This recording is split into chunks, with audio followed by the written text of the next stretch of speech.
Main Street Project was founded in 2004.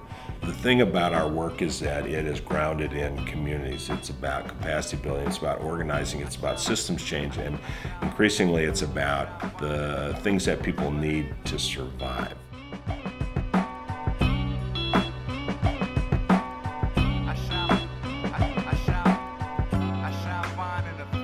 My work in the Main Street Project is to develop a sustainable food and agricultural system. So the beginning of my work started by creating what's called now the Rural Enterprise Center, focused on ensuring that we have the systems, the support infrastructure, and the programs necessary so that aspiring farmers can go from where they are currently to a point where they are successfully managing and owning their own farming operations. A lot of our work that we end up doing is working with different nonprofit organizations, grassroots leaders, and individuals to help them develop their own either digital media making skills or just an analysis of what media justice policy and what media justice means to them. You know, we approach it as communication is a human right.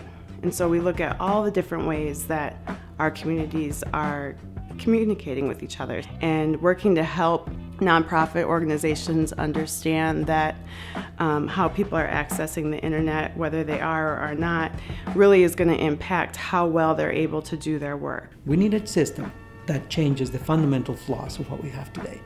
We're trying to get to that proposition because our spirits are poor, because food the way it comes today lacks the spiritual value because it comes to us at the expense of ecological deterioration and destruction, the exploitation and abuse of people, at the expense of producing poverty at a large scale, and at the expense of our own tax money. So nothing that comes to us that way is going to fit our spirit.